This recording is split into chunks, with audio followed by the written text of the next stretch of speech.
23/8/2025। मीठे बच्चे, बाप आए हैं तुम्हारा ज्ञान रत्नों से श्रृंगार कर वापस घर ले जाने, फिर राजाई में भेज देंगे। तो अपार खुशी में रहो, एक बाप से ही प्यार करो। प्रश्न है, अपनी धारणा को पक्का करने का आधार क्या है? उत्तर, अपनी धारणा को मजबूत करने के लिए सदैव यह पक्का करो कि आज के दिन जो पास हुआ अच्छा हुआ, फिर कल्प के बाद होगा। जो कुछ हुआ कल्प पहले भी ऐसे हुआ था, नथिंग न्यू। यह लड़ाई भी 5000 वर्ष पहले लगी थी, फिर लगेगी जरूर। इस भंबोर का विनाश होना ही है। ऐसे हर पल ड्रामा की स्मृति में रहो तो धारणा मजबूत होती जाए। गीत है दूर देश का रहने वाला। बच्चे पहले भी दूर देश से पराये देश में आए हैं, अब इस पराये देश में दुखी हैं, इसीलिए पुकारते हैं अपने देश घर ले चलो। तुम्हारी पुकार है ना, बहुत समय से याद करते आए हो, तो बाप भी खुशी से आता है। जानते हैं मैं जाता हूं बच्चों के पास। कौन से बच्चों के पास? बाप भी खुशी से आता है। जो क्या बोले? बहुत समय से याद करते आए हैं। जानते हैं मैं जाता हूं बच्चों के पास, जो बच्चे काम चिता पर बैठ जल गए हैं, उन्हों को अपने घर भी ले आऊं और फिर राजाई में भेज दूं। उसके लिए ज्ञान से श्रृंगार भी करूं। बच्चे भी बाप से जास्ती खुश होने चाहिए। बाप जबकि आए हैं तो उनका बन जाना चाहिए, उनको बहुत लव करना चाहिए। बाबा रोज समझाते हैं, आत्मा बात करती है ना। बाबा 5000 वर्ष बाद ड्रामा अनुसार आप आए हैं। हमको बहुत खुशी का खजाना मिल रहा है। बाबा आप हमारी झोली भर रहे हैं। हमको अपने घर शांति धाम में ले चलते हैं, फिर राजधानी में भेज देंगे। कितनी अपार खुशी होनी चाहिए। बाप कहते हैं हमको इस पराई राजधानी में ही आना है। बाप का बड़ा मीठा और वंडरफुल पार्ट है,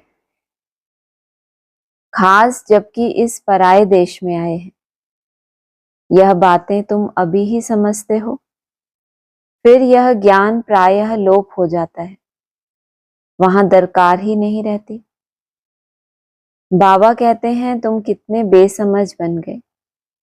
ड्रामा का एक्टर होते हुए भी बाप को नहीं जानते, जो बाप ही करन करावनहार है। क्या करते हैं क्या कराते हैं यह भूल गए हो। सारी पुरानी दुनिया को हेवन बनाने आते हैं और ज्ञान देते हैं। वह ज्ञान का सागर है तो जरूर ज्ञान देने का कर्तव्य करेंगे ना। फिर तुमसे कराते भी हैं कि औरों को भी मैसेज दो। करते क्या है? करन करावनहार है तो करते क्या है? अरे ज्ञान देने का कार्य है उनका, तो वो ज्ञान देते हैं। और तुमसे क्या कराते हैं? तुम क्या करो? आंखें तो खुली हैं सबकी। तुम फिर दूसरों को मैसेज दो। बाप बाहर वालों से तो बात नहीं करेंगे ना, बाप तो बच्चों को ज्ञान देंगे। बाप सबके लिए कहते हैं कि अब देह का भान छोड़ मुझे याद करो तो विकर्म विनाश होंगे। मैं श्रीमत देता हूं। पाप आत्माएं तो सब हैं। इस समय सारा झाड़ तमो प्रधान जड़जड़ी भूत अवस्था को पाया हुआ है। जैसे बांस के जंगल को आग लग जाती है तो एकदम सारा ही जलकर खत्म हो जाता है। जंगल में पानी कहां से आएगा जो आग को बुझाए। यह जो भी पुरानी दुनिया है उनको आग लग जाएगी। कौन सी पुरानी दुनिया है? कौन सी?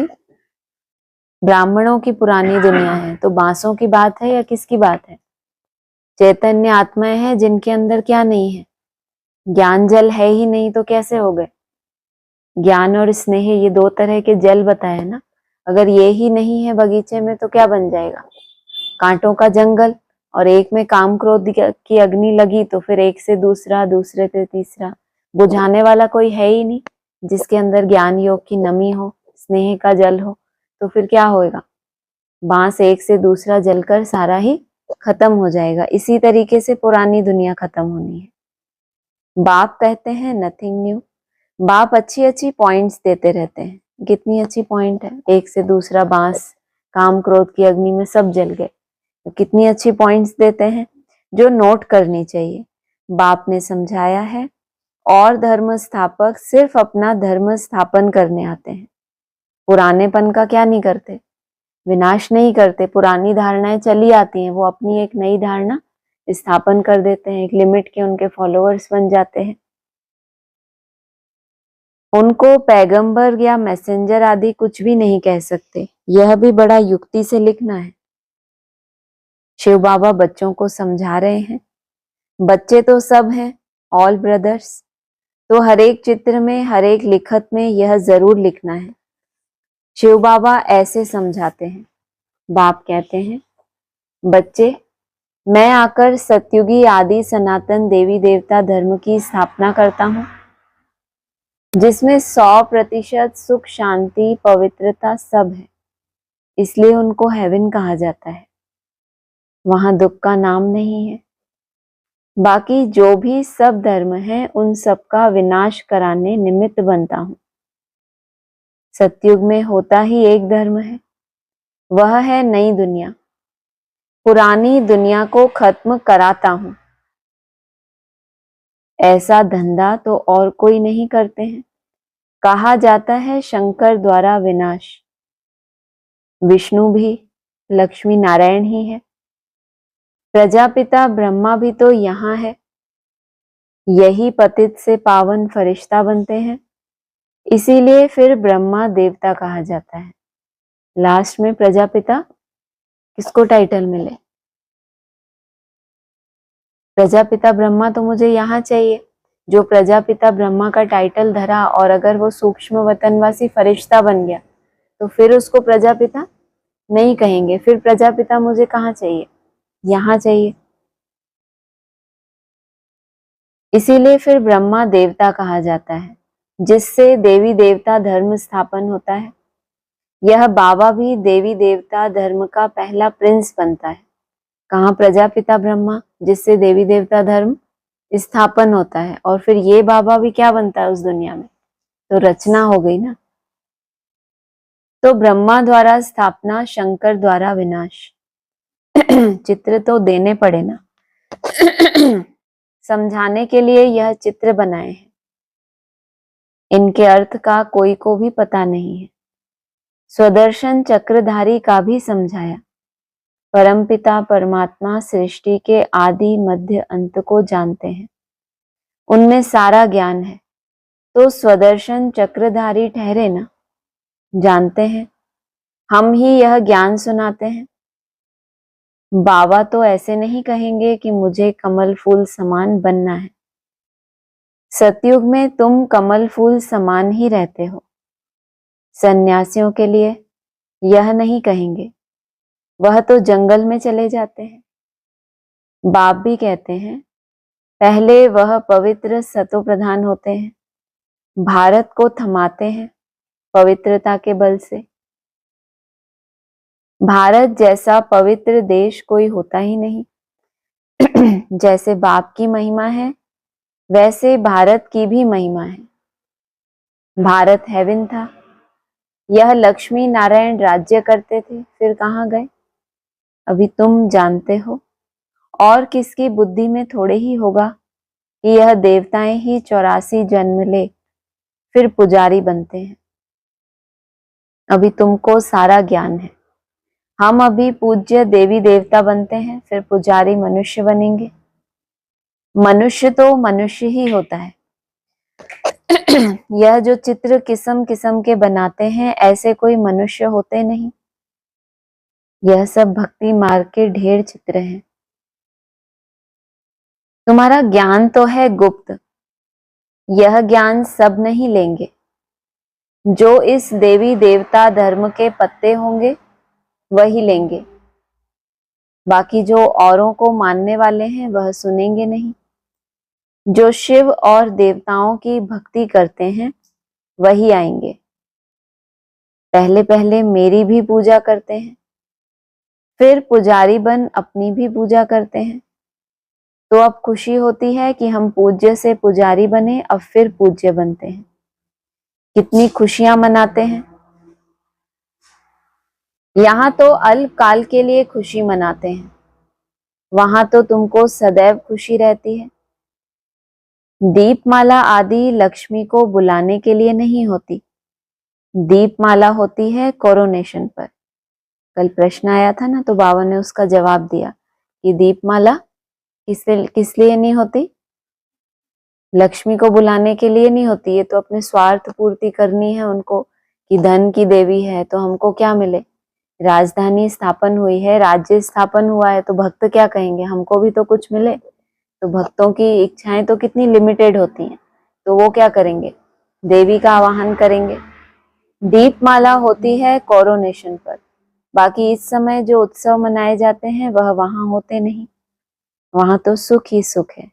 यह एक ही समय है जबकि तुम आदि मध्य अंत को जानते हो। यह सब पॉइंट्स लिखो। सन्यासियों का है हठ योग, यह है राजयोग। बाबा कहते हैं एक एक पेज में जहां तहां शिव बाबा का नाम जरूर हो। शिव बाबा हम बच्चों को समझाते हैं, निराकार आत्माएं अब साकार में बैठी हैं, तो बाप भी साकार में समझाएंगे ना। वह कहते हैं अपने को आत्मा समझ मुझे याद करो। शिव भगवानुवाच बच्चों प्रति, खुद यहाँ प्रेजेंट है ना। मुख्य मुख्य पॉइंट किताब में ऐसी क्लियर लिखी हुई हो जो पढ़ने से आपे ही ज्ञान आ जाए। शिव भगवानुवाच होने से पढ़ने में मजा आएगा। यह बुद्धि का काम है ना। बाबा भी शरीर का लोन लेकर फिर सुनाते हैं ना, इनकी आत्मा भी सुनती है। बच्चों को नशा बहुत रहना चाहिए, बाप पर बहुत लव होना चाहिए। यह तो उनका रथ है, यह बहुत जन्मों के अंत का जन्म है, इनमें प्रवेश किया है। ब्रह्मा द्वारा यह ब्राह्मण बनते हैं, फिर मनुष्य से देवता बनते हैं। चित्र कितना क्लियर है। भल अपना भी चित्र दो, ऊपर में या बाजू में डबल सिरताज वाला। योग बल से हम ऐसे बनते हैं, ऊपर में शिव बाबा, उनको याद करते करते मनुष्य से देवता बन जाते हैं। बिल्कुल क्लियर है। रंगीन चित्र का किताब ऐसा हो जो मनुष्य देखकर खुश हो जाए, उनसे फिर कुछ हल्के भी छपा सकते हो गरीबों के लिए। बड़े से छोटा, छोटे से छोटा कर सकते हो, रहस्य उसमें आ जाए। गीता के भगवान वाला चित्र है मुख्य, उस गीता पर कृष्ण का चित्र, उस गीता पर त्रिमूर्ति का चित्र होने से मनुष्यों को समझाने में सहज होता है। कृष्ण का चित्र अलग कर दिया और फिर तीन मूर्तियों का चित्र अलग कर दिया, तो ये कौन से कृष्ण की बात है? कहा दत्तात्रेय, तीन के द्वारा दिया हुआ। अभी बोला ना प्रजापिता ब्रह्मा द्वारा स्थापना करते हैं, और ये बाबा क्या बनता है उस दुनिया में? प्रिंस बनता है। प्रजापिता ब्रह्मा के बच्चे ब्राह्मण यहाँ हैं।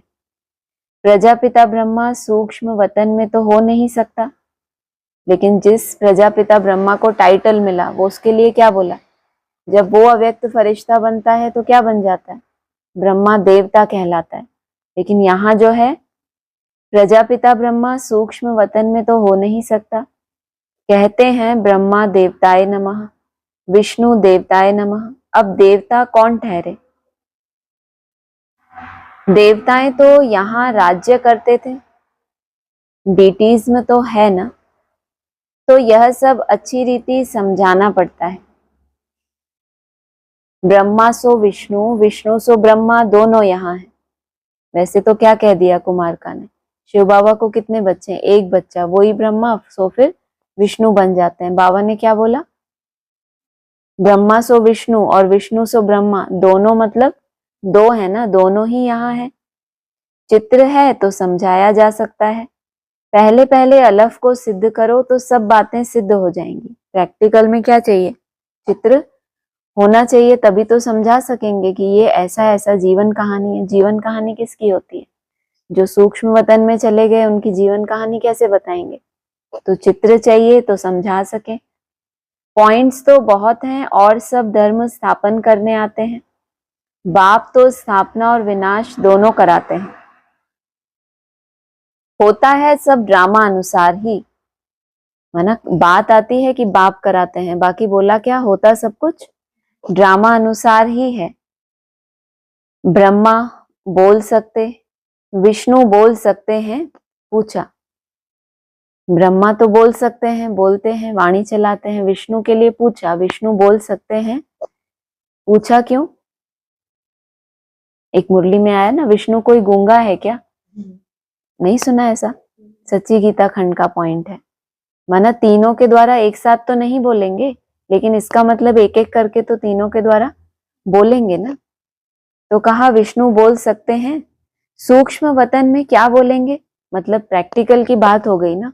वो तो कह देते हैं ब्रह्मा ही अगले जन्म में क्या बन जाएंगे? विष्णु।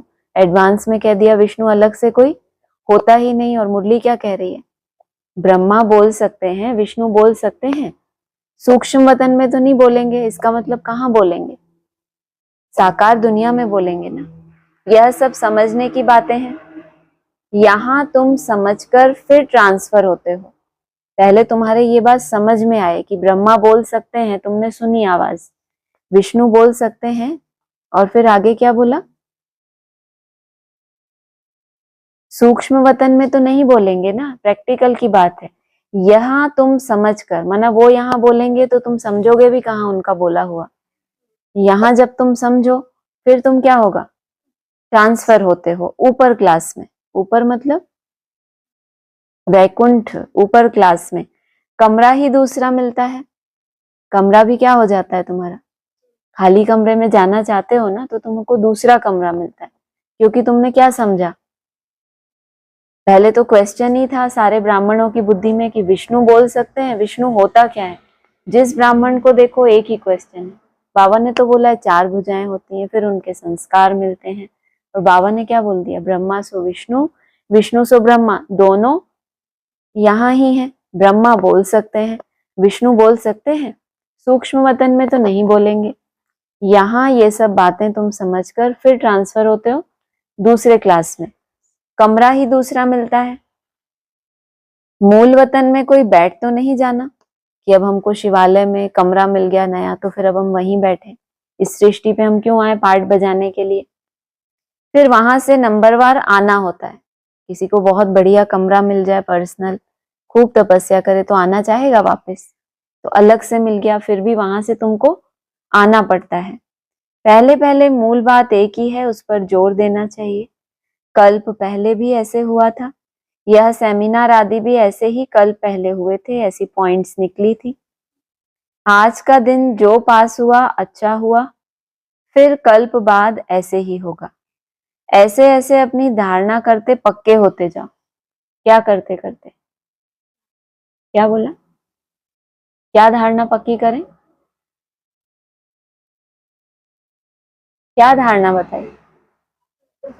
आज का दिन जो पास हुआ कल बाद फिर ऐसे होगा, इससे हमारी धारणा का क्या संबंध है? धारणा कैसे पक्की हो जाएगी? Past is past. जो भी आपके पास दिन भर के संकल्प होते हैं, ठीक है, आज का दिन शुरू हुआ तो कौन से संकल्प आएंगे? जो कल हो गया या तो उसके संकल्प आएंगे, या तो फ्यूचर जो अभी हुआ ही नहीं है संशय के संकल्प आएंगे। तो जो पास्ट हुआ उसमें कोई ना कोई कमी दिखी ना आपको? किसी व्यक्ति विशेष से कोई हिसाब किताब बना, कोई बोलचाल से कुछ ना कुछ हुआ, चाहे आपके द्वारा भूल हुई, चाहे आपके प्रति किसी ने कुछ बोला, कुछ ना कुछ ऐसा हुआ, चाहे कुछ भी हुआ, मतलब इंटरनल माया के जो भी रूप आए, सैकड़ों होंगे, उसका तो बखान नहीं कर सकते। लेकिन जो कुछ हुआ उस पे ये बिंदी लगाना कि ये क्या हुआ? बहुत अच्छा हुआ। पास्ट इज पास्ट, तो वो तो रोने की तरह भी होता है कि चलो अब ठीक है जो हो गया, लेकिन क्या हो, हर दिन को कैसे विदाई देनी है सोने से पहले? जो कुछ हुआ उससे संतुष्ट मणि बन के जब उसको विदाई देंगे तो अगले दिन सोचने के लिए कुछ रहेगा। विचार किन चीजों के आते हैं? हाँ, संतुष्ट नहीं हुए कल के किसी पुरुषार्थ से, कल के किसी स्वरूप से जो माया के रूप आए, किसी का परचिंतन, यही सब आता है अगले दिन, या कुछ ताजा ताजा आ जाता है, या वही रोजमर्रा की सेवा के कोई नए संकल्प तो नहीं आते ना।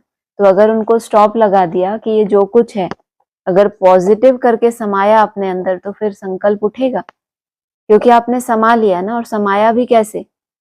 ऐसे नहीं धकेला बस कि स्टॉप स्टॉप, जो हुआ अंदर अंदर खुट लगी हुई है कि ये इसने मेरे साथ ठीक नहीं किया, लेकिन ठीक है चलो जो हुआ। उसको अच्छे से सोचना कि जो हुआ उसमें मेरा कल्याण कैसे हुआ। अच्छा पॉजिटिव करके समाएंगे तो फिर दोबारा वो उठेगा नहीं। ऐसे ही उसको दबा देंगे तो फिर क्या होगा? कभी ना कभी बाहर आएगा। बाबा ने कहा था मैगजीन में भी डालो, यह लड़ाई लगी नथिंग न्यू, 5000 वर्ष पहले भी ऐसे हुआ था। यह बातें तुम ही समझते हो, बाहर वाले समझ ना सके, सिर्फ कहेंगे बातें तो वंडरफुल हैं। अच्छा कभी जाकर समझ लेंगे। शिव भगवानुवाच बच्चों प्रति, ऐसे ऐसे अक्षर होंगे तो आकर समझेंगे भी। नाम लिखा हुआ है प्रजापिता ब्रह्मा कुमार कुमारियां। प्रजापिता ब्रह्मा से ही ब्राह्मण रचते हैं। ब्राह्मण देवी देवता नमः कहते हैं ना। कौन से ब्राह्मण? तुम ब्राह्मणों को भी समझा सकते हो ब्रह्मा की औलाद कौन है। प्रजापिता ब्रह्मा के इतने बच्चे हैं तो जरूर यहाँ एडॉप्ट होते होंगे। जो अपने कुल के होंगे वह अच्छी रीति समझेंगे। तुम तो बाप के बच्चे हो गए। बाप ब्रह्मा को भी अडॉप्ट करते हैं। कौन बाप? कौन बाप? किसका नाम लिया ऊपर? प्रजापिता ब्रह्मा के इतने सब बच्चे हैं तो अडॉप्ट होते होंगे ना।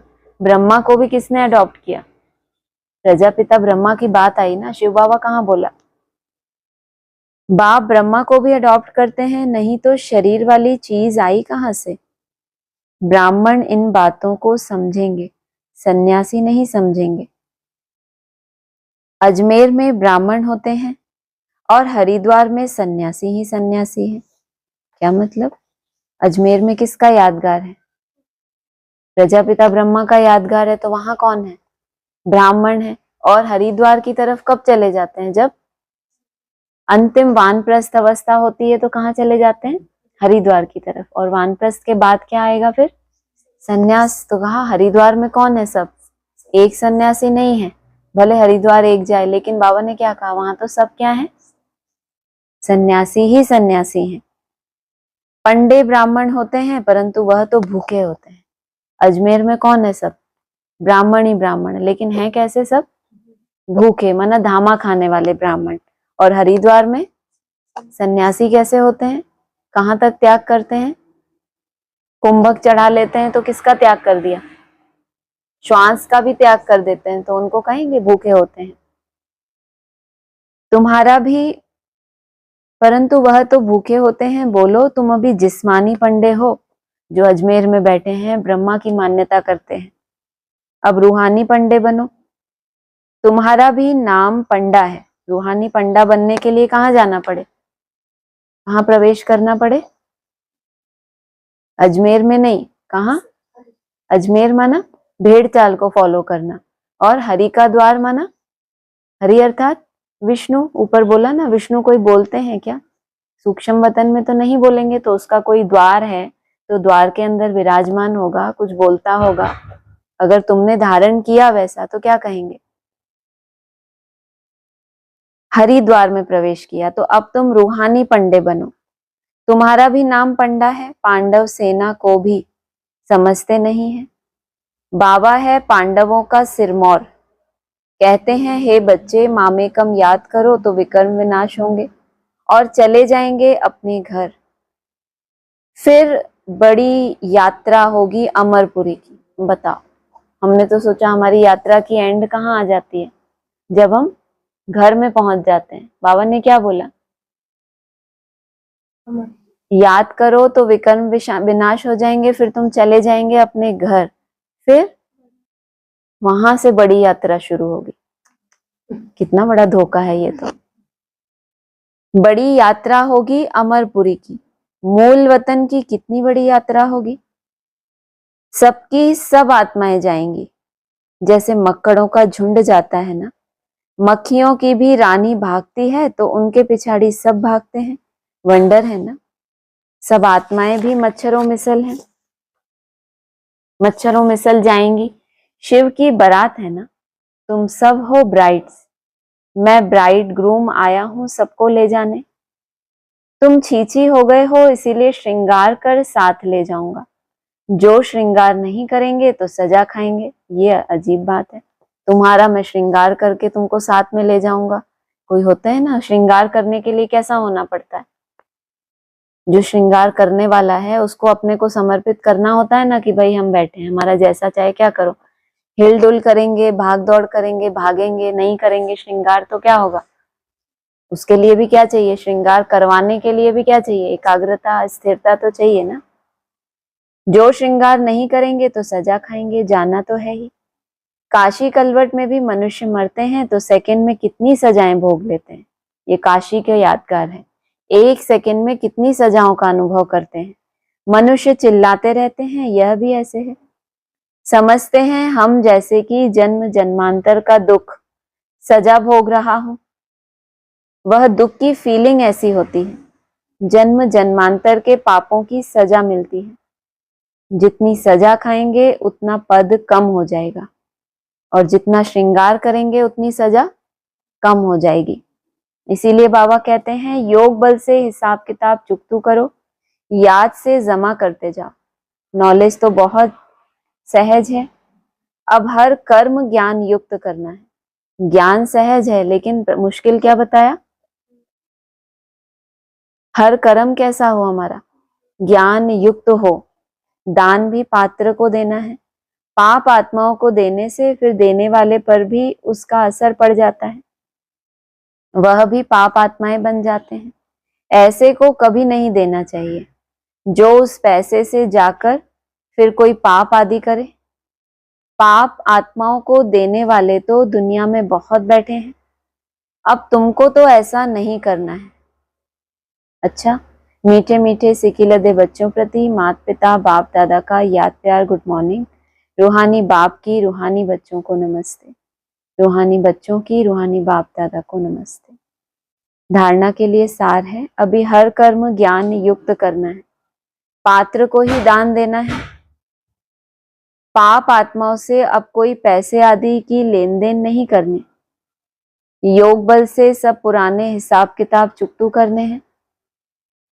दूसरा है अपार खुशी में रहने के लिए अपने आप से बातें करनी है। बाबा आप आए हैं हमें अपार खुशी का खजाना देने। आप हमारी झोली भर रहे हैं। आपके साथ पहले हम शांति धाम जाएंगे, फिर राजधानी में आएंगे। वरदान है समस्याओं को समाधान रूप में परिवर्तित करने वाली विश्व कल्याणी भव। मैं विश्व कल्याणी हूं, अब इस श्रेष्ठ भावना श्रेष्ठ कामना के संस्कार इमर्ज करो। इस श्रेष्ठ संस्कार के आगे हद के संस्कार स्वतः समाप्त हो जाएंगे। समस्याएं समाधान के स्वरूप में परिवर्तित हो जाएंगी। अब युद्ध में समय नहीं गवाओ, लेकिन विजयीपन के संस्कार इमर्ज करो।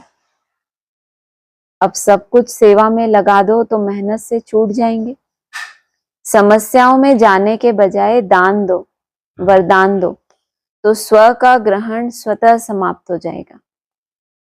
स्लोगन है किसी की कमी कमजोरियों का वर्णन करने के बजाय गुण स्वरूप बनो, गुणों का ही वर्णन करो। अव्यक्त इशारे हैं, बाप का बच्चों से इतना प्यार है जो अमृत वेले से ही बच्चों की पालना करते हैं। दिन का आरंभ ही कितना श्रेष्ठ होता है। स्वयं भगवान मिलन मनाने के लिए बुलाते हैं, रूह रिहान करते हैं, शक्तियां भरते हैं।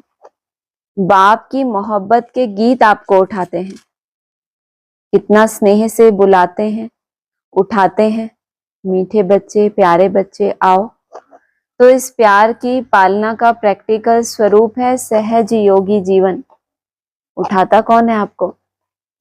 बाप का स्नेह आपको उठाते हैं, शक्तियां भरते हैं और रूह रिहान करते हैं। तो उसका रिटर्न क्या है? सहज योगी जीवन। ओम शांति। वो ऑन करके देखा?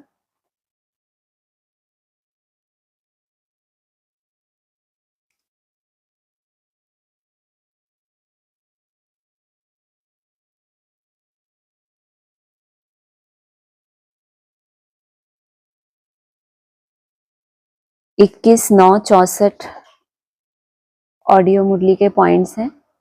भले ये गृहस्थ व्यवहार से अलग हो गए हैं, क्योंकि वैसे तुम भी अलग हो गए, क्योंकि भट्टी में पड़ना था। जरूर कल्प पहले भी ऐसे ही भागे होंगे नदी पार करके। अगर कृष्ण गया होगा तो कृष्ण के संबंधी वगैरह भी सब चले गए होंगे। तो तुम भी तो संबंधी ठहरे ना। क्या हैं हम? संबंधी हैं या भक्त हैं? तो कहा क्योंकि भट्टी में पड़ना था, तो जो जो गृहस्थ व्यवहार से अलग हो गए, फिर तुम भी अलग हो गए। माना तुम भी कहाँ पड़े? भट्टी बननी थी। जरूर कल पहले भी ऐसे ही भागे होंगे नदी पार करके। अगर कृष्ण गया होगा तो कृष्ण के संबंधी वगैरह भी सब चले गए होंगे। तो तुम भी तो संबंधी ठहरे ना। तो सब देखो नदी पार करके आए थे। अगला है, भारत में रुद्र यज्ञ रचते हैं मिट्टी के बना करके, बहुतों की पूजा करते हैं। लाखों का माला जो बनती है वह अनन्य की, फिर उसमें तो जितना भी चाहे इतना बनाए, परंतु फिर रुद्र माला गाई जाती है। 8, 108, 16,108 इन्होंने मदद की थी बरोबर। क्या बनाने के लिए? उनके तो क्या बना दिए? मिट्टी के सालिग्राम लाखों के बनाते हैं, उनको बनाने में कोई मेहनत नहीं। मिट्टी के बनाए और बिगाड़े। और सोने का बनाना हो शिवलिंग, स्वरूप अपना डायमंड बनाना हो तो क्या हो? कितनी मेहनत करनी पड़े, कितना धन दान करना पड़े। तो इन्होंने मदद की थी बरोबर। 21/9/64 जब तुम विश्वविद्यालय लिखते हो ब्रैकेट में, तो उनका अर्थ लिख दो वर्ल्ड यूनिवर्सिटी। तुमको कभी कोई कुछ कह नहीं सकेगा। 22/6/64 का है, शिव बाबा शूभी रस पिलाए रहे हैं, हाथ में कटोरा है, तुम तो कुछ टेस्ट ले नहीं सकेंगे। अगर पूछना है तो टेस्ट लेने वाले से पूछो। जो शिव बाबा क्या पिला रहे हैं? अमृत पिला रहे हैं। तो वो अमृत बाबा के हाथ में है, उसका कटोरा अमृत भरा हुआ है उसमें। लेकिन फिर चाहिए क्या उसमें? इतना मंथन हुआ ज्ञान का, इतने सालों मुरलियां चली, लास्ट में सार क्या निकला? अमृत निकला ना। अब वो है बाबा के हाथ में कटोरा, लेकिन फिर तुम उसका टेस्ट कब ले सकेंगे? क्या कहते हैं? क्या चढ़े तो क्या कहते हैं? चढ़े तो चाखे अमृत रस। तो उसके लिए क्या करना पड़े? ऊंची चढ़ाई चढ़नी पड़े। तो कितनी ऊंची चढ़ाई है? पहले अमृत को धारण करने के लिए उससे पहले कितना मंथन करना पड़ता है? अपने अंदर का मंथन है या बाहर का है? अपने अंदर एक तरफ विकारों की खींचतान, दूसरी तरफ जो हम स्वच्छता लाना चाहते हैं, दैवी स्वरूप लाना चाहते हैं, उसकी खींचतान। तो वो होते होते लास्ट में अमृत सामने आता है, लेकिन तुम टेस्ट नहीं ले सकेंगे। तुम्हें अमृत की महिमा बहुत सुनी, लेकिन टेस्ट करना किसको कहेंगे? जब उस तुम स्वरूप में क्या हो, टिकने लगो, जब फिर तुम्हें टेस्ट आएगा कि इसमें कितना आनंद है। पहुंचा कितनी मेहनत करके, तो वो मेहनत भी क्या लगेगी? जैसे कुछ भी मेहनत नहीं है जो प्राप्ति है उसके आगे। तो टेस्ट लेने वाले से पूछो। 22/9/64 का है, आप हमारे बेहद के बाप हो। अच्छा, फिर हमको छोड़कर तुम लौकिक बाप के पास क्यों जाते हो? अगर बंधन मुक्त हो तो कन्याएं तो बंधन मुक्त है ना। अभी देखो नानकी बैठी है, बंधन मुक्त है, थी भले यहाँ, अब ये घर चली गई कारणे अकारणे। मैं पूछता हूँ बेहद के बाप से क्या मिलता है? बाबा, स्वर्ग की बादशाही मिलेगी। अभी ये समझती है हम स्वर्ग में जाएंगी जरूर, बादशाही नहीं मिलेगी। क्यों? कारण क्या हुआ? पहले यहाँ बैठी थी, बाबा आप हमारे बेहद के बाप हो, फिर कहाँ चली गई? कारणे अकारणे चली गई। तो क्या समझती है? हम स्वर्ग में तो जाएंगे, लेकिन रूलिंग और कंट्रोलिंग पावर वैसी बादशाही का वो नहीं मिलेगी। बादशाही तब मिलेगी जब बाबा के पास आकर के बैठेंगे। कम से कम घर जाने वाले की भी बुद्धि में तो बैठा हुआ है। 22/9/64 विकर्म विनाश हो जाएगा। बहुत 5 मिनट भी याद किया, 2 मिनट भी याद किया, 1 मिनट भी, उफ, बड़ा फायदा हो गया। बताओ, ये तो अनुभवी आत्मा ही कह सकती है ना। जो एक गिट्टी खाते थे फिर कहते थे भूल जाते हैं, मन तो कभी अमन होता ही नहीं है। लेकिन क्या कह रहे हैं? 1 मिनट भी याद किया, उफ, बड़ा फायदा हो गया। जैसे किसी को रिलीफ मिलता है ना, कोई लंबा समय टिक गया, मान लो 1 मिनट, 2 मिनट और फिर 5 मिनट, तो बड़ा फायदा हो गया ना। 19/9/64 का है।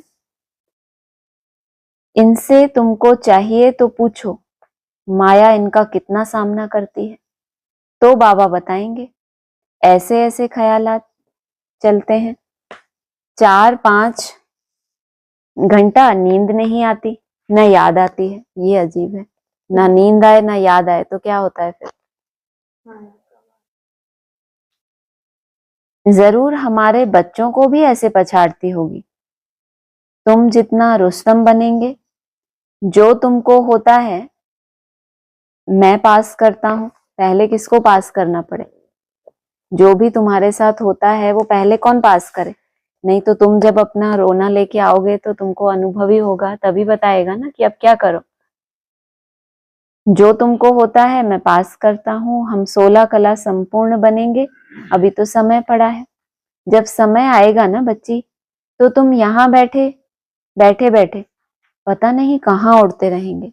ये नशा देखो, अनुभव कौन सा सुना रहे हैं कि हमको ऐसे ऐसे ख्यालात चलते हैं कि 4-5 घंटे नींद ही नहीं आती, याद भी नहीं आती। वर्तमान ये स्टेज बताई, और फिर आगे का क्या बोला? नशा, भविष्य का नशा देखो कितना बड़ा है कि मेरा तो छोड़ो, तुम जो भी हो लुंजुम पुंजुम, तुम्हारा भी कैसा समय आएगा।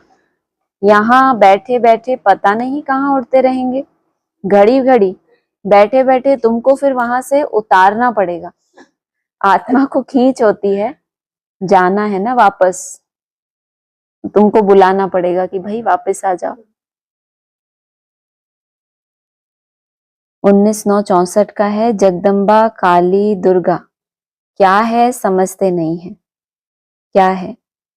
प्रश्न है ये तो, क्वेश्चन पेपर आया। जगदम्बा काली दुर्गा क्या है? क्या है? देवियां हैं, बहुत अच्छा। और जगत की अम्बा है, तो सारे जगत के लिए कैसा स्वरूप धारण किया उसने? अम्बा। जो देखे उसको क्या दिखाई दे अपनी, तो ऐसी प्योरिटी किसको धारण करनी पड़े? देखने वाले को या जिसको दर्शन कर रहा है उसको? उसकी प्योरिटी होगी तो सामने वालों क्या साक्षात्कार होगी? क्या है मेरी? मैं बालक तो माता, तो ये किसको साक्षात्कार हुआ? देखने वाले को ना। दूसरा रूप काली, किसके ऊपर काली रूप धारण करना? अपने आसुरी संस्कारों के ऊपर, और फिर दुर्गुणों को दूर करना। अगला है इसी मुरली का, तुम मेरे को याद करते हो तो तुम्हारी आत्मा और शरीर दोनों शुद्ध होता जाता है, दोनों इकट्ठे धोते रहते हैं। बताओ कितनी बार मुरलियों में आया है। यहाँ तुमको पावन शरीर तो मिल नहीं सकता, लेकिन यहाँ क्या बोला? आत्मा और शरीर इकट्ठे ही धोते रहते हैं। अगला है लक्ष्मी नारायण शहर में रहने वाले, राज्य करने वाले, और अमरनाथ दूर रहने वाले। बताओ, ये तो पहली बार सुना। लक्ष्मी नारायण क्या बता दिया? वैसे तो बोला है पढ़ाई का स्कूल कहाँ होना चाहिए? शहर से एकदम दूर। और ये लक्ष्मी नारायण शहर में राज्य करने वाले, माना शहर क्या हो गया? नई दुनिया क्या हो गई? शहर हो गया। और शिवालय क्या हुआ? तो दूर देश हो गया ना, दूर देश का रहने वाला। 21/6/64 का है। अभी बाबा खुद भी ऐसे करते हैं। अभी बाबा बाहर में सोते हैं, बरसात पड़ी, ये टप्पर उठाया और भागा। अंदर बहुत दफा ऐसे होता है, बरसात उठाती है कि अभी हम याद करें बाबा को। अच्छी बात है, बाहर सो जाओ और जब नींद खुले तो क्या करो। इनको बरसात ने क्या किया, पुरुषार्थ करने के लिए जागृत किया। कौन सी बरसात? सागर से क्या खींचा है इन बादलों ने? मीठा पानी खींचा। और जब बरसे उनके ऊपर, सूर्यवंशी बच्चे ही होंगे ना, तो वो बरसात उनको क्या करती है? ऐसी बरसात जो आपको पुरुष ज्ञान की बरसात तो ठीक है, हमें खुशी देती है, लेकिन ये कौन सी बरसात है? ये अभी हम याद करें बाबा को, ये वो बरसात है। 21/9/64 का है। कृष्ण की मां नहीं बनती है, अच्छा कृष्ण की आया बनो। वो तो मां से भी जास्ती कृष्ण तुमको गोद में आएगा। कब? अगर तुम कृष्ण की नर्स भी बन जाओ, आया भी बन जाओ, तो मां से ज्यादा कौन गोद में उठाएगा? आया उठाएगी। उनको भी ये नर्स मिलती है, ले जाती है। क्या बोला है? जब जन्म होता है तो पहले पहले कौन उठाती है? नर्स उठाती है। दूध तो मां पिलाती होगी, परंतु पालना तो वह करती है ना, नर्स। सुख तो उनको मिलता है ना जास्ती। अगला है, सोमवार के दिन शिव की होती है और गुरुवार के दिन शिव बाबा फिर सोमनाथ के नाम से पढ़ाते हैं। कौन सा दिन अच्छा है? सोमवार के दिन शिव की पूजा होती है और गुरुवार के दिन पढ़ाते हैं शिव बाबा ही, लेकिन किस नाम से? सोमनाथ के नाम से पढ़ाते हैं। माना वो जो सोमरस तैयार हुआ है, अब तुम्हारे ऊपर बृहस्पति की दशा है तो तुमको क्या मिलना चाहिए? सोमरस मिलना चाहिए ना। बोला ना, जिसने टेस्ट किया उससे पूछो।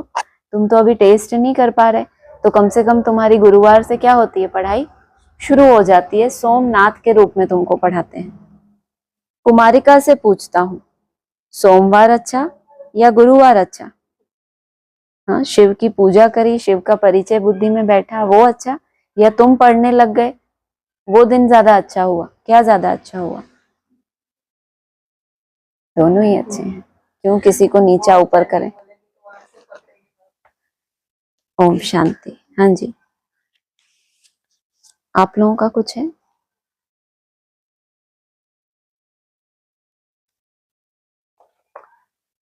ऑनलाइन किसी को कुछ बोलना है तो बोलिए। हाँ जी, हाँ बोलिए।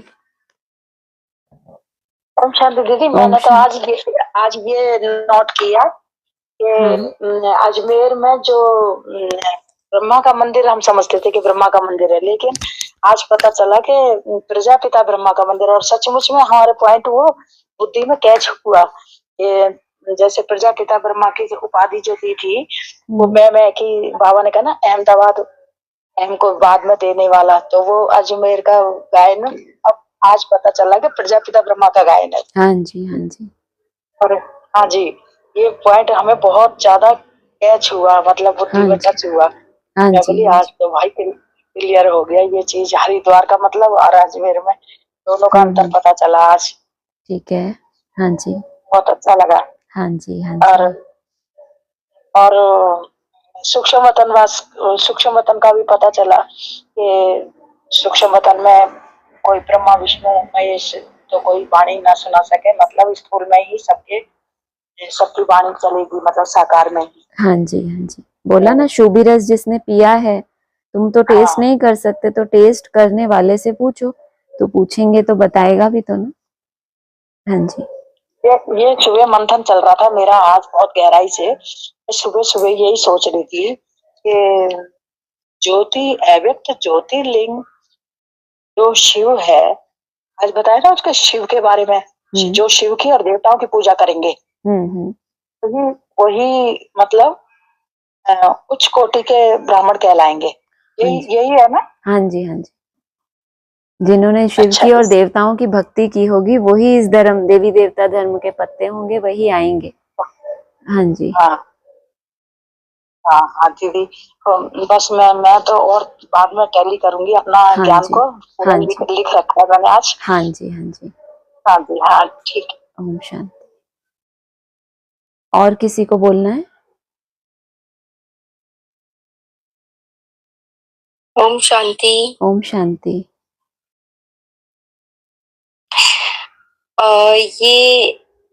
ये कहा कि अभी जो आपने पॉइंट्स पढ़े उसमें कहा ना कि आत्मा और शरीर इकट्ठे ही धोते रहते हैं। धुलते रहते हैं, हाँ जी। ये कौन सी तारीख का है डेट? वो अभी डालेंगे ना, ग्रुप पर डालेंगे सारे पॉइंट्स, अच्छा ठीक है, उसमें आप देख लेना। हाँ देख लेंगे, ठीक है। क्योंकि एक और पॉइंट था वो नानकी वाला, हाँ वो भी जानना था कि वो डेट हाँ है। जी, हाँ ठीक जी, है। और फिर आज आया कि जैसे बाप की महिमा है वैसे भारत की भी महिमा है। हाँ जी। ये क्यों ऐसे? अविनाशी खंड बताया है भारत को, जैसे बाप सदा ही है, इसीलिए इस भारत, बाकी जो खंड होते हैं धर्म खंड, वो तो बाद में आए हैं और फिर वो भी समा जाएंगे सागर में, लेकिन भारत जो है अविनाशी होता है, क्योंकि चैतन्य भारत भी जो है वो बाप समान बनते हैं। तो बाबा तो यहाँ तक कहते हैं कि मैं तुमको अपने से भी ऊंच बनाता हूँ। तो जो जो महिमा बाप की है वो सब टाइटल बच्चे भी धारण करते हैं। जो भी भारत के चैतन्य स्वरूप हैं वो कहो, चाहे जड़ भारत के लिए भी कहो, ये देश कभी भी समाप्त नहीं होता है। बाकी धर्मखंड मर्ज होते हैं, लेकिन ये सदा ही है, चाहे जड़ भारत हो चाहे चैतन्य भारत हो। इनकी मन बुद्धि से ज्ञान पूरी तरह से कलयुग के अंत में भी समाप्त नहीं होता है, कुछ न कुछ ज्योति रहती है, तो उस हिसाब से। हाँ जी, जी जी। और फिर कहा कि निराकार आत्माएं अब साकार में बैठी हैं। निराकार आत्माएं अब साकार में बैठी हैं, तो बाप भी साकार में समझाएंगे ना, खुद यहाँ प्रेजेंट है, ऐसा कहा। जब निराकार बनकर वो आत्माएं बाप के साथ बाप के घर गई थी, वहां से फिर आई यहाँ पार्ट बजाने। बाप ने प्रॉमिस किया था तुम ये साइकिल पूरा करो, मैं तुमको लेने आऊंगा। तो वही निराकार आत्माएं जो निराकारी स्टेज में बाप के साथ थी, घर में स्टेज बनाकर गई थी, सजाएं खाकर ऐसे जड़वत नहीं बैठी थी परमधाम में, वही आत्माएं जो अपनी ताकत से निराकार बनी है बाप को याद करते करते, वो फिर यहाँ जब साकार में बैठी हैं, तो बाप भी प्रेजेंट है उनके सामने, उनको लेने के लिए आया है। यही तो प्रॉमिस किया था घर में जब हम थे। हाँ जी, अभी कहाँ गया मैं? हाँ जी, हाँ जी, ओके। और फिर ये कहा कि ब्रह्मा सो विष्णु और विष्णु सो ब्रह्मा दोनों यहाँ है। हाँ जी। पहले पहले अल्फ को सिद्ध करो तो सब बात सिद्ध हो जाएगी। अलफ माना प्रजापिता ब्रह्मा के लिए ही बोला है, जो बाप लिखाते थे और बाबा लिखते थे। तो सिर्फ ब्रह्मा बाबा का ही हुआ कि ये अभी पुरुषार्थी स्वरूप है, फिर ये अव्यक्त वतन में फरिश्ता बनेंगे। ब्रह्मा सो विष्णु, विष्णु सो ब्रह्मा, दोनों की बात आई है। और एक मुरली में ये भी आया है, दिसंबर की मुरली है, साकार मुरली, कि जो नारायण बने हुए हैं उनकी खातिरी करते हैं। ये बाबा नारायण की बहुत खातिरी करते थे, लक्ष्मी नारायण के चित्र को देखकर आंसू आ जाते थे, इतनी खुशी होती थी। और फिर ये भी बोला है, जो नारायण बने हुए हैं उनकी खातिरी करते थे। तो विष्णु रूप हो गया ना वो, ब्रह्मा तो बाद में आया। तो अलफ कहो या उसको विष्णु रूप कहो, वो एक ही बात है। हाँ जी, हाँ जी, हाँ जी, ओके। फिर बाबा ने आज वो क्लियर कर दिया, जो कल का वो दीपमाला वाला था ना। दीपमाला होती है कोरोनेशन पर, लेकिन तो भी इसमें ऐसा आता है ना कि भक्ति मार्ग में करते तो है ना लक्ष्मी की पूजा उस वक्त पर, तो क्या उस शूटिंग पीरियड में कुछ हुआ है जैसे कि भाई वो सीढ़ी का चित्र है ना, उसमें जितना नीचे जाते जाते हैं तो सिंगल देवी देवताओं की पूजा करते जाते हैं। इसलिए बाबा कहते हैं 4 भुजाओं वाली लक्ष्मी है, तो फिर नारायण को उड़ा दिया, उड़ गया क्या वो? मतलब उलाहना देते हैं कि बाप ने जो धर्म स्थापन किया पवित्र प्रवृत्ति मार्ग का, उसके हटकर उन्होंने या तो सिंगल देवता की पूजा करते हैं या तो सिंगल देवी की पूजा करते हैं। बाकी ये जरूर है कि जो यहाँ का यादगार है, जब राम का वनवास पूरा हुआ, माना जब राजा का राज्य स्थापन हुआ, तो बाकी दीपक भी जल गए, कोरोनेशन हुआ, तो जो उसी समय धन मांगते हैं, माना कोई कोई के जब बहुत सारे दीपक जल गए तब उनको पता चला कि हमें तो अभी एक्चुअल ज्ञान समझ ही नहीं आया। बोलते हैं ना, अभी भी कोई कोई को समझ आने में भी 10 वर्ष लगेंगे। उस 10 वर्ष में बहुतों के दीपक जल चुके होंगे, राजा का राज्य भी स्थापन हो जाएगा। उस समय वो ये पुकारेंगे कि हमको ज्ञान चाहिए।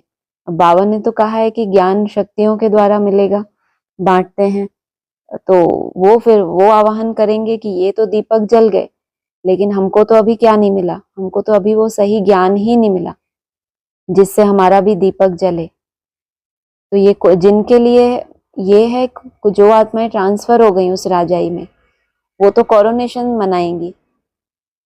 लेकिन जो भक्त हैं, जो समझ ही नहीं पाए 10 वर्ष में भी कि कौन से ज्ञान धन है जिससे हमें दीपक को जलाना है अपने, वो फिर धन मांगते रहेंगे तब भी। हाँ जी।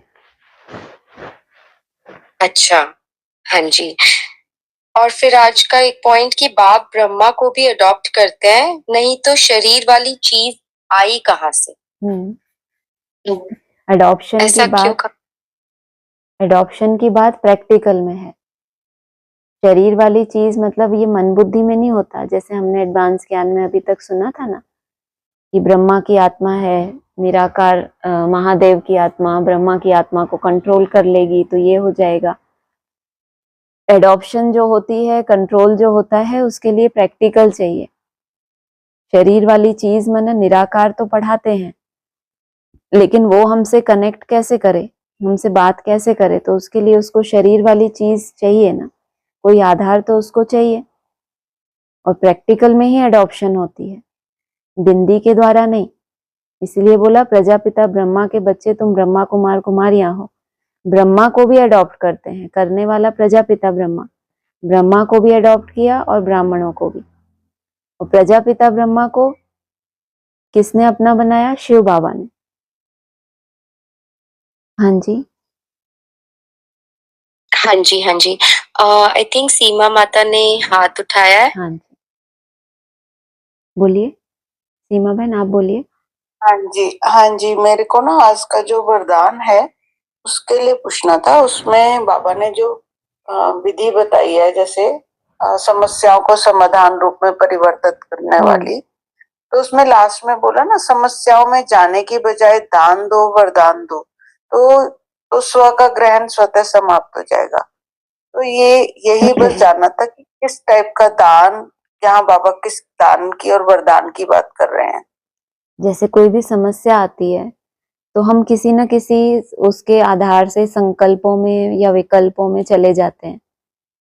तो समस्या में चले गए हम, लेकिन उस समय भी हम अगर उस समस्या में जाने के बजाय अपना जो भी हमारी मनमना भाव की विधियां हमको मिली हुई हैं, मेरा बाबा, मीठा बाबा, चाहे विजन हो, चाहे किसी भी जो भी विधि हमको मिली हुई है, उसमें अगर बिजी हो जाए, तो जैसे कि हम दान कर रहे हैं, दे दान तो छूटे ग्रहण, जितना हम स्वयं के लिए ही कर रहे हैं दान पहले पहले, तो वो ही मेहनत जो आप कर रहे हो वो आपके लिए ही वरदान सिद्ध हो जाएगी।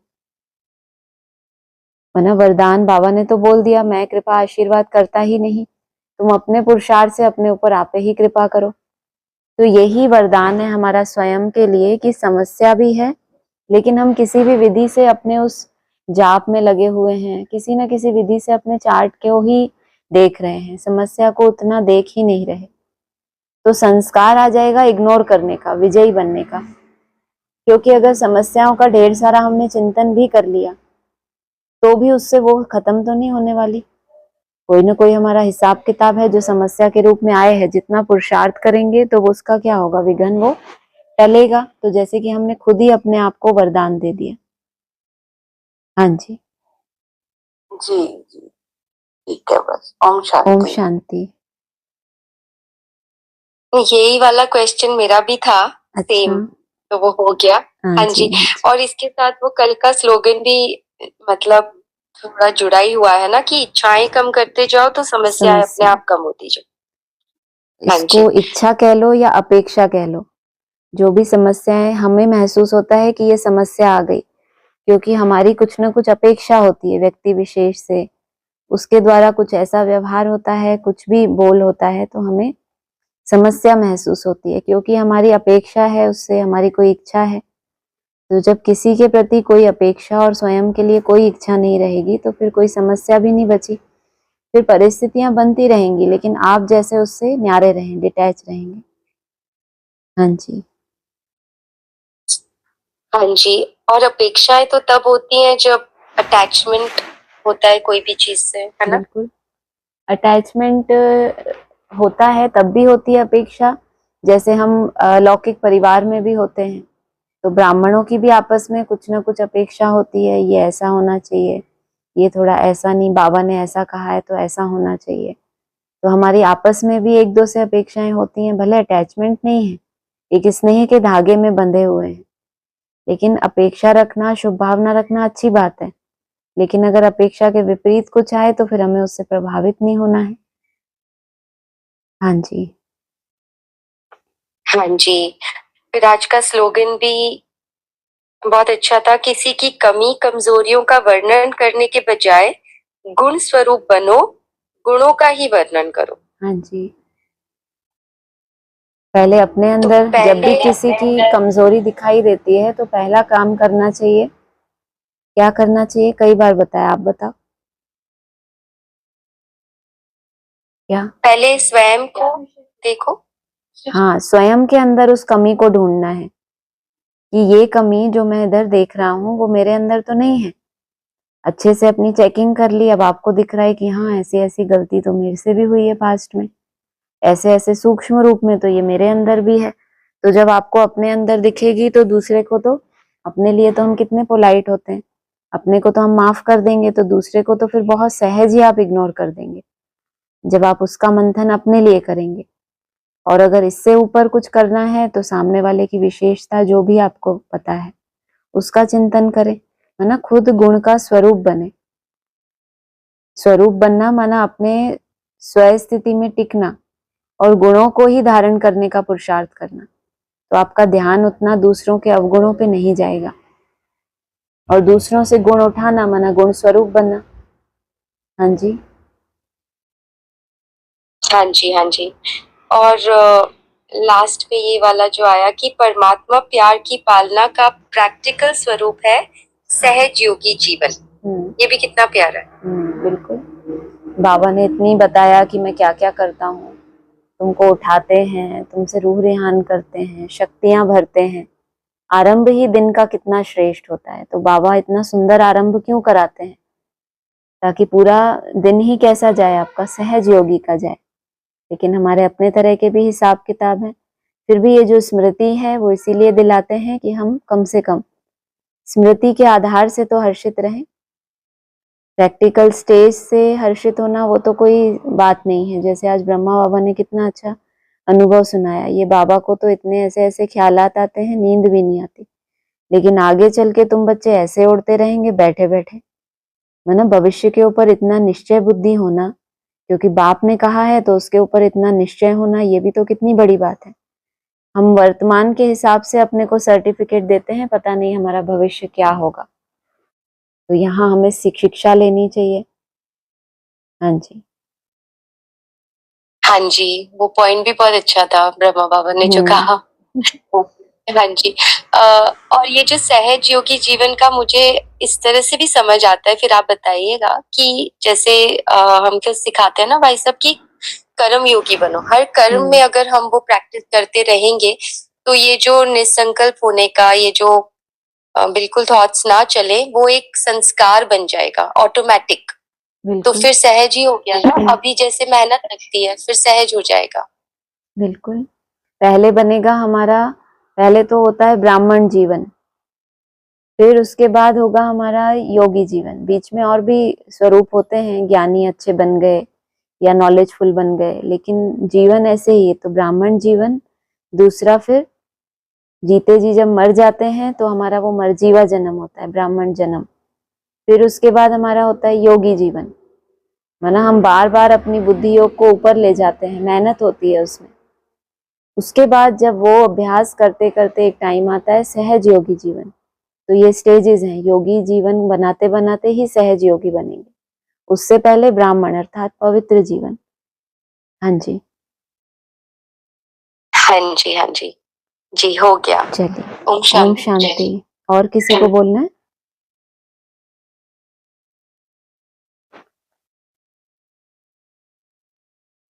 ठीक है, ओम शांति।